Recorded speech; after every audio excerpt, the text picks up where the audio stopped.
Are you frustrated with the image quality coming out of your Salsa booth?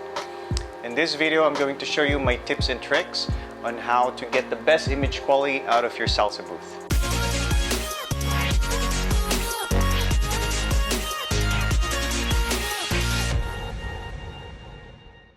Hi guys, my name is Zai. I'm a wedding and event photographer, and I also own a photo booth. Now I own both the Salsa booth and a traditional DSLR photo booth. But this video will focus more on the Salsa booth, which is an iPad photo booth. Now if you want to find out more, you can check out the links above, and then you can come back here for this video, or you can check the links in the description. Now I know a lot of photo booth owners are not into photography business just like me. In fact, you can be a photo booth owner without knowing a lot about photography. Maybe just a little knowledge, but the rest will be customer service. Now the reason why I said this is because understanding the basic and fundamentals of photography would be a plus for you. Now some of the stuff here you probably already know, but I'm still gonna show in this video so that way you'll benefit those people who just got their Salsa booth. Alright guys, so tip number one, this is already obvious, but don't use auto exposure. I never use auto, even as a photographer, so I don't think there's even a reason why you would use it. Even if you're a beginner, I wouldn't recommend it. Why? Well, because you would want to deliver a consistent image quality to all your photos in your gallery, so that way they all look the same. So use the manual method instead. Okay, so number two is set your ISO as low as possible. So typically for me, between 100 to 200 is the sweet spot, so you don't get those grainy images. What's an ISO to begin with? When we make it simple, it's basically a light sensitivity. So the higher it is, the more sensitive it is to light. Now the challenge is most of our photo booth gigs are indoors, so therefore less light. So you may be tempted to crank up the ISO so it will be more sensitive to pick up more light. Problem is, first of all, we're using the iPad's front-facing camera, which is a selfie lens that doesn't have the highest image quality compared to the rear-facing camera. And so the more you increase the ISO, it amplifies the sensitivity, which in turn creates those artifacts which are called digital noise. So start by keeping the ISO low to lessen the grainy image quality and make the adjustment on the shutter speed instead. So number three, I set my shutter speed, which in here is called exposure time, between 100/60 to 1/200. Now the key here is to play around with this. Some may argue that 160 may be too slow for shutter speed. It is totally fine because people don't move after the photo countdown ends, so it will not cause too much blur.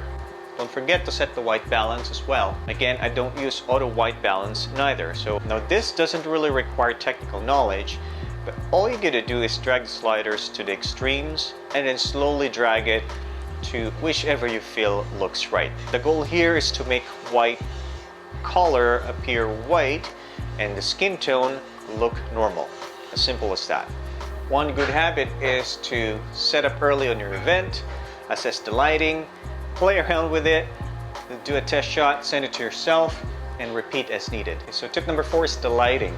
So let's face it, the ring light on the Salsa booth is not enough, especially if you have large crowds, and most of our photo booths are indoors. Now, even though it's a selfie booth, 1 to 2 person, standing very close, your clients may not understand it that way. Groups of 4 or more will come in and use the booth. So what do? So I bring these LED lights with me. Now there are many options for LED lights out there, but the one I specifically use and recommend are the LED lights from Yongnuo. I'll put links in the description below so you can check it out. You can also view my video about my photo booth checklist, which I created recently. And this is where I include all the other stuff, such as the cable covers, the stands, the backdrops, and even my booking software. So tip number five is the distance. So don't set up your booth too far away from the backdrop. To get the optimal results, at least in my experience, I'd say about 4 feet from the background and an arm's length from the photo booth is the sweet spot.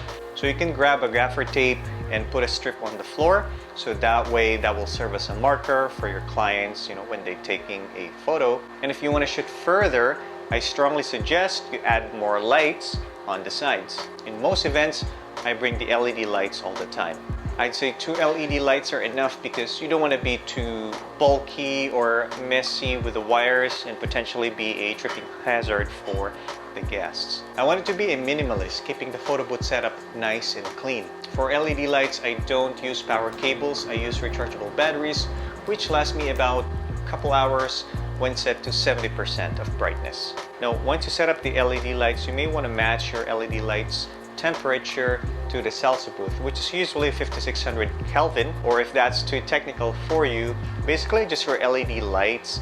If it's too bluish, because by default it's a little bit cool or bluish, then set it to warm, so that way it's a little bit on the warm side. Alright, so there you have it. Now if you want to add something, please let me know in the comments below. So honestly, there's not much we really can do, well, at least at the time of recording this video, in terms of the iPad settings or with the Salsa Booth app. But what we can focus more on is to adding more lights. Additionally, for myself and for my business, I set expectation to my clients, and also it's part of my terms and conditions that we use an iPad on social media booth, and the output is mainly for viewing it in mobile devices and for social media.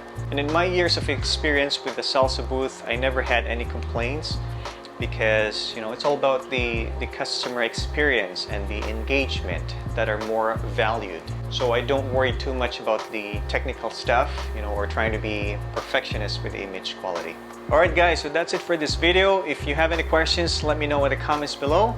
And if you guys want to follow my photography work, you can follow me on my Instagram over here, and I'll see you guys next time.